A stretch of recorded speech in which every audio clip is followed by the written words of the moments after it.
Bonjour, bienvenue sur Go Dimension 5. Moi, c'est Amé. Moi, c'est Pat. Aujourd'hui, on est à Forêt-Drummond, du côté ouest de la rivière. On a nos frontales aujourd'hui. On passe 5 minutes, nouvelle règle, 5 minutes, Égale frontale. frontale. Pour ceux qui ne le savent pas pourquoi on dit ça, on va vous référer à l'autre vidéo d'avant. Ouais, des petites surprises. Aujourd'hui, il n'y aura pas de surprise. Aujourd'hui, on teste nos nouvelles bottes, puis on commence à les casser aussi. On va se faire juste une petite promenade du dimanche dans les beaux sentiers de Forêt-Drummond. Fait qu'on se revoit tantôt à l'atelier pour les comptes rendus des nouvelles bottes.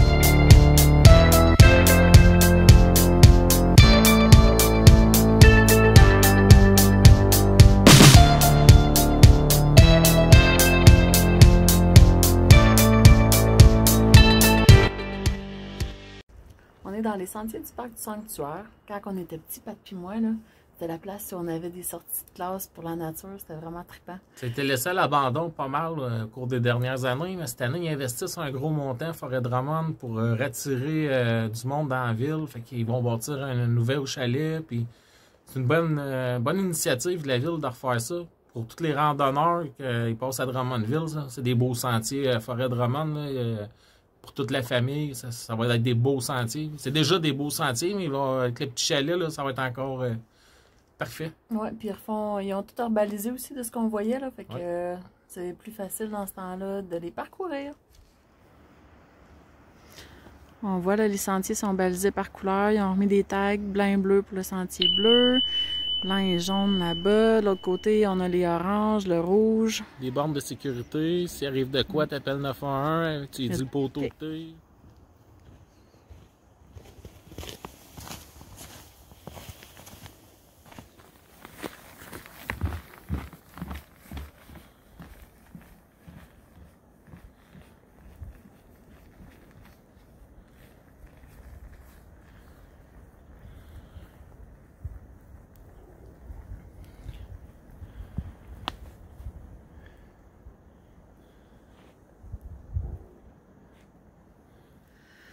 La semaine passée, quand on s'est égaré, on était de l'autre côté de la rivière.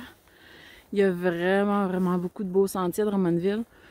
C'est super le fun pour les familles, puis pour des personnes peut-être qui sont moins en bonne condition physique.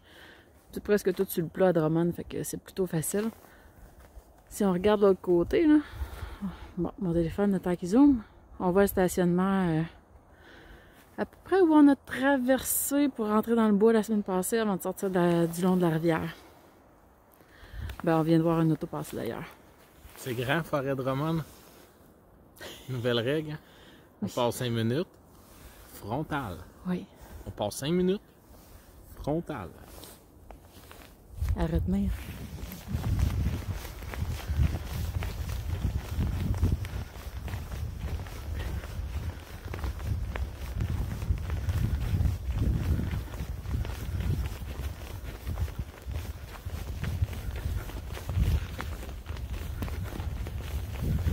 Ça fait du bien de temps en temps aussi une marche, pas de sac à dos, hein? Hey, c'est pas pareil, les amis.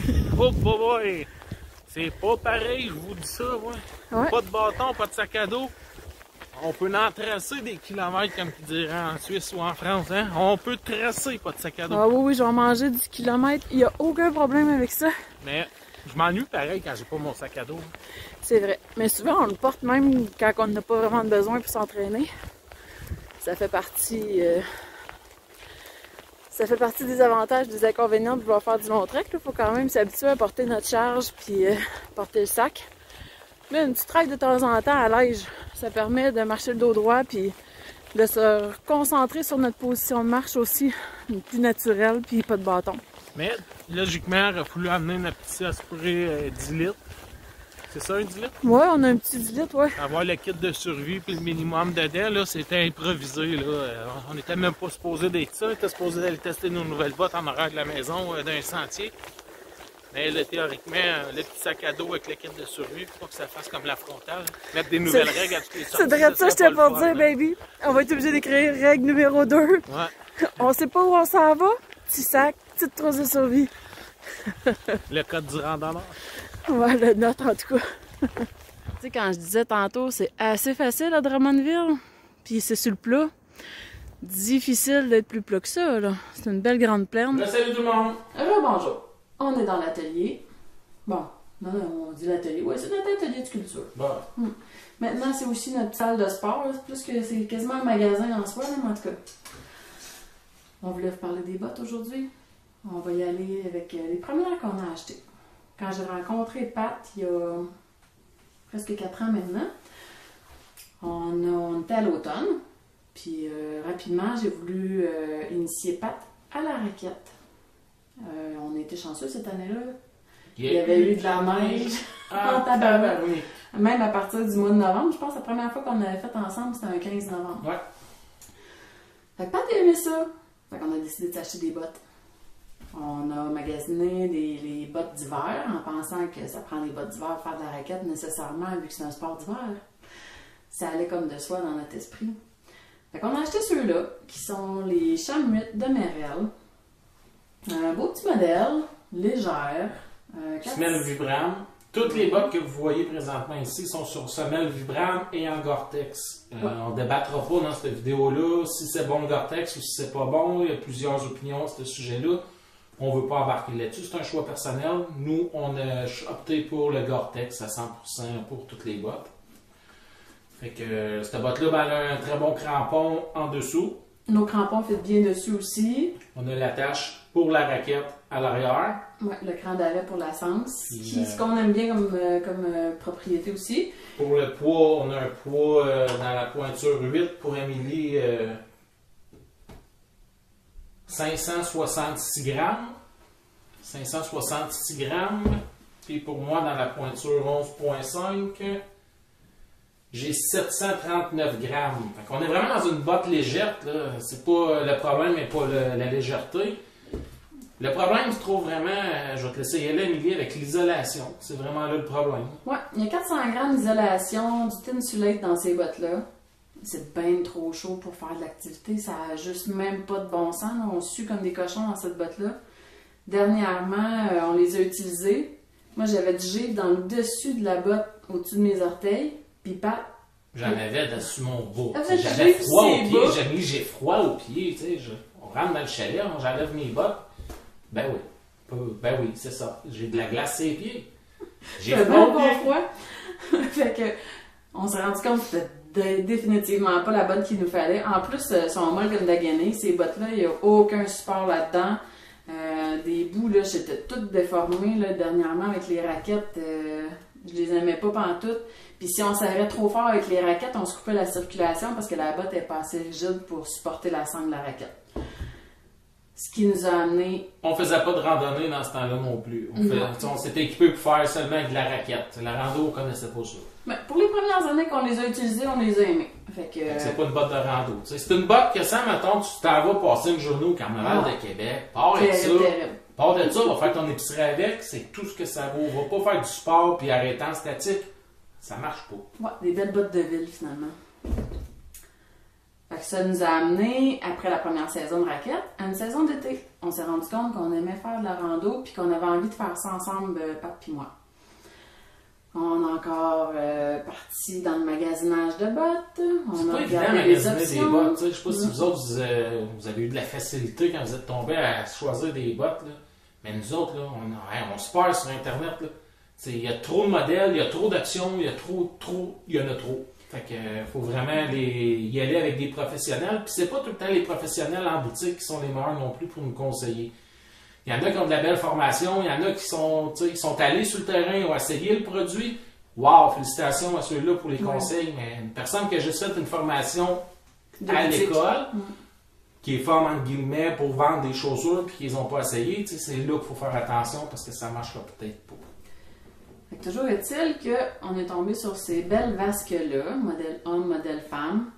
Pour vrai, là, on les adorait. C'est comme notre première botte de rando, c'est nos chouchous. On les trouvait belles, on trouvait qu'ils faisaient vraiment rando. On aime le style comme rando un peu à l'ancienne dans notre habillement pour l'été. Ils fitaient vraiment parfait, on les aimait. Toutes les caractéristiques, tu sais. Une belle rigidité, un petit peu molle, mais c'est ce qu'on veut quand on fait de la longue randonnée. Semelle Vibram, imperméable. Le coup de pied. On est à 710 grammes dans le 11,5 pour moi. Tu sais, c'est pas si loin de la Merrell en bas de pas randonnée. Si on est en randonnée, 710 grammes. Ça, je suis en 7,5 de femme. 7,5, 573 grammes. C'est vraiment, là, sont bonnes. C'est des bonnes bottes. Ouais. Un seul problème. Ouais, au début, on faisait des randos pas trop longues. Après ça, on s'est mis à rallonger les randos, à mettre de la montagne. Fait que les randos se rallongeaient, puis on se rendait compte que nos petits orteils, ils étaient en train de mourir. Mais Vasque, là, ils ont un beau petit défaut super ékiki. Drette, là, sa petite orteil, là, ils ont été mettre leur logo en plastique ou je sais pas trop quoi. Ça tue l'orteil, là, c'est hallucinant à quel point elles font mal. Fait que quand on a commencé à décider qu'on voulait faire Compostelle, on s'est bien rendu compte que ça pourrait pas être ces bottes-là. Fait que finalement, ces bottes-là nous servent maintenant de bottes de travail. On a construit le sac avec, puis on va à la pêche avec. Mais on est allé chez un cordonnier, on les a fait étirer. Ouais, on les a fait stretcher. Ça n'a pas changé rien. On a appelé la compagnie. Service à clientèle pourri. Ils ont dit c'est fait de même, c'est fait de même, on donne pas de garantie pour ça. Ça a fait, c'est bien beau, c'est les premières et les dernières que tu m'as vendues. C'est plate parce que c'est une très bonne botte, par contre. Oui. Fait que je pense que ils l'ont peut-être plus là, mais ils l'ont déplacé quelque part ici, proche de la Malléole. Là. Fait que moi, en tout cas, avoir à racheter ça, j'y penserais très sérieusement. Moi, je les ai détestés pour ça. Même encore aujourd'hui, là, quand on est venu faire de la construction pour aller à la pêche, à la fin de la journée, je suis comme encore fatigant, un petit morceau de logo. Mais c'est ça, on les trouve bien belles. Pour la pêche, ils sont bien fun. Fait que, une autre belle botte de ville, entre guillemets. Fait qu'on s'en allait faire le sentier Notre-Dame de Cap-Attaquant cet été. Fait qu'on a dit c'est sûr qu'on fait pas ça avec ça. Donc, 235 km en 10 jours qu'on aurait été supposé faire. On pourra refaire une vidéo pour sur notre Cap-Attaquant qui a avorté. T'es obligé d'annuler. On en reparlera. C'est une prochaine vidéo. Alors, si vous n'êtes pas abonné, abonnez-vous à la chaîne et activez la petite clochette pour avoir les nouvelles vidéos qui vont suivre. Puis on vous remercie. Fait que ça nous a amené à ces bottes de randonnée-là. Les sont les Lowa Renegade. Fait que je vais y aller tout de suite avec la poire, puis après ça, je vais pouvoir laisser parler Amélie. T'es dans le 7,5 ou le 8? Ah, celle-là, c'est une 8. Dans le 8, on est à 528 grammes. Donc, on est plus léger que l'autre, je crois. L'autre, on était à 573, je me rappelle bien. 570. Fait qu'on est encore plus léger. Dans mon modèle à moi, qui est de 11,5 toujours, j'étais à 697. Ça pèse à rien. Ça pèse à rien. C'est moelleux. C'est une pantoufle. Je vais laisser Amélie parce que je suis vendu pour ces bottes-là. Je les adore, je les aime. C'est merveilleux. Je les adore moi aussi. Puis semelle Vibram toujours. Quand même un peu de rigidité. Ils sont salentis. Ils ont du vécu un peu plus ceux-là. Là, c'est sûr, on voit ma botte gauche, mais ma botte droite, là, moi j'ai une tendance d'avoir la languette comme ça qui se déplace. Là, fait que je l'ai barrée. Il y a l'attache pour barrer la languette. Il y a 3 attaches aussi, fait qu'on peut faire un laçage du dessus-pied différent du laçage de la cheville. Super confortable. Je les adore. L'imperméabilité est terrible. Pour faire un bref résumé, ces bottes-là, les Merrell, super bon si vous voulez aller au Carnaval de Québec, aller faire votre épicerie, checker vos enfants glisser, puis vous faites le poteau pendant ce temps-là. Ils vont vous garder au chaud, mais faut pas trop vous bouger, faire une activité, aussitôt que vous avez de l'humidité, ça ressort plus, vous allez geler des pieds. Faites-vous pas chauffer les pieds dans la ventilation de l'auto non plus. Là. Les Vasques, super bonnes bottes, légères, imperméables. On les aime, confort super bon, en sachant que le petit logo qui peut blesser le pied, à vous de juger si vous voulez investir, c'est quand même des coûts assez importants quand on achète une paire de bottes. Puis ceux-là, ben, légers, imperméables, ils soutiennent bien le pied. Par contre, pour aller en montagne, un peu moins vu que c'est mou, mais pour faire du long trait comme Compostelle, c'est sûr qu'on part avec ça. C'est sûr, on part avec nos Renegade officiels. Il est arrivé le moment où on s'est dit cette année, on fait du camping d'hiver. Là, on a un problème. On fait de la raquette avec nos Merrell. On tombe à statique. Fait que là, on fait quoi? On a trouvé sur Internet en fouillant, en regardant plein de vidéos d'autres YouTubers, un YouTuber qui avait fait une petite chronique sur une boutique à Granby, le Bivouac. On a décidé d'appeler, puis on a juste capoté sur le service à la clientèle. On ne trouve pas ça nulle part. Incroyable. Impossible de trouver le service qu'ils nous offrent, dans l'ambiance qu'ils nous l'offrent. C'est sur rendez-vous, premièrement. Fait que t'arrives pas là, puis vente à pression, puis non, c'est pas mal que ça se passe là du tout. Là.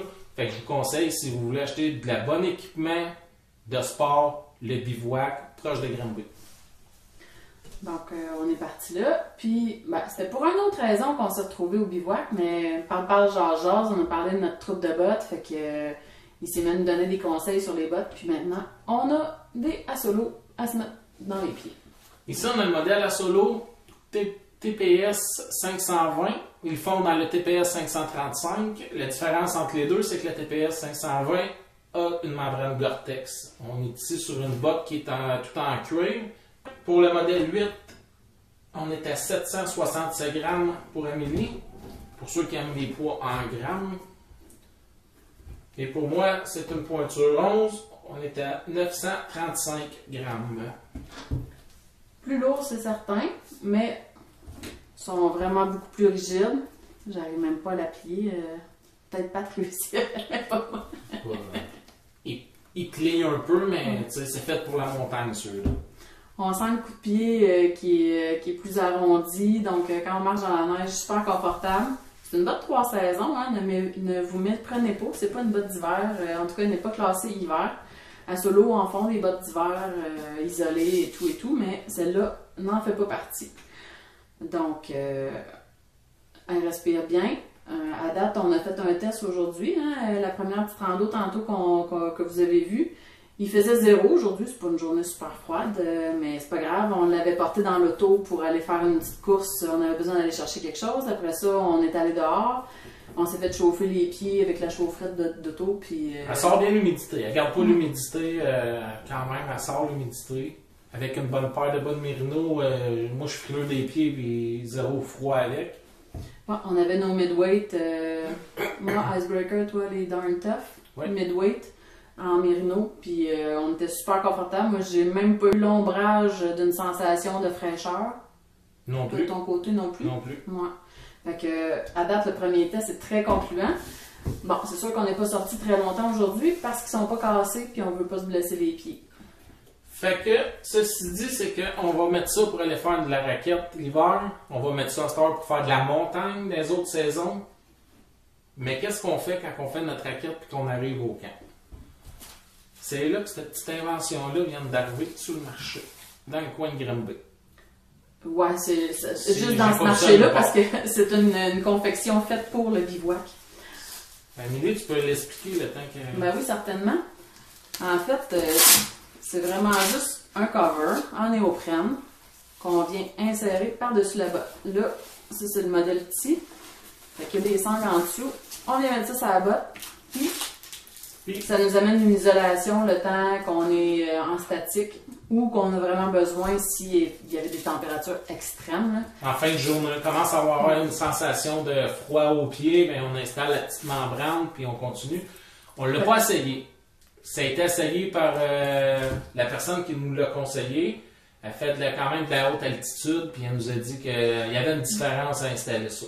Donc, en arrivant au camp, on change nos bas, des bas secs, puis on met le néoprène. Le temps qu'on bidonne notre camp, puis qu'on monte la tente, l'abri avec la tarpe et tout. Puis après, on peut switcher vers les petites pantoufles de duvet. Mais au moins, pendant le temps qu'on fait le campement, on peut garder une botte rigide, puis se prémunir, parce que la petite botte de duvet, quand on pile dans la neige, on comprime le duvet et c'est froid en dessous du pied. Fait que ça fait pas l'affaire pour monter le campement. Alors, c'est ce qui résume pas mal notre expérience de botte jusqu'à maintenant. Ça en fait pas mal. On détaillera pas, on n'est pas professionnel pour détailler à quel matériau que c'est fait, puis toutes ces choses-là. Nous autres, on donne juste un retour d'expérience de nos ressentis des bottes qu'on a utilisées. Pour les technicités de la botte, mais on se réfère directement sur le site du fabricant. Fait que c'est sûr qu'on a les informations plus justes, plus détaillées. Nous autres, c'est vraiment le ressenti. Puis vous partagez notre problème relié à nos pieds froids. C'est pas évident. Faire du statique puis faire une activité, c'est comme s'habiller, ça là. On s'habille pour faire une activité, on est quasiment juste en polar dehors. On arrive au monter un camp, l'hiver, c'est autre chose. Là. Tu tombes en statique, fait que ça te prend un autre équipement. Ben, on a découvert qu'au niveau des pieds, c'était la même chose. Puis avec ce combo-là, de la botte à solo et de la membrane néoprène, c'est supposé de régler notre problème. Fait que dans notre prochain camping d'hiver, c'est sûr qu'on va faire l'essai de cette technique-là, puis qu'on va faire un retour d'expérience là-dessus. Hein. Comme on disait, on est allé casser. Il y a juste une petite écorchure, sinon pour le reste. Ils vont être encore plus belles avec du véhicule. Ouais, ça fait trop mieux pour moi. Fait qu'on va pouvoir vous en reparler plus en détail quand on va les utiliser. On se planifie de la minute qui fait des températures moins 15 et plus. On s'en va faire du camping une fin de semaine. Exact. Fait que, à bientôt. Ça nous a fait plaisir de vous parler des bottes. N'oubliez pas de vous abonner, de faire un petit pouce bleu si vous avez aimé la vidéo, si ça vous a été utile. Merci de nous aider à faire grandir notre chaîne aussi. Hein. Ça va super bien. Hein. Comme j'ai dit dans une autre vidéo, moi et Amélie, on a fait ça par pur plaisir au début. Puis ça fonctionne super bien. Puis si ça fonctionne bien, c'est vraiment grâce à vous, ceux qui s'abonnent. Puis grâce à vous aussi, ceux qui viennent voir la vidéo. Fait qu'oubliez pas de mettre le petit pouce, ça fait grandir la chaîne et ça nous aide. Oui, puis la petite clochette aussi si vous voulez voir les prochaines vidéos où on fera des tests plus poussés de nos fameuses bottes et de bien d'autres parties d'équipement. See you later, gang! À bientôt!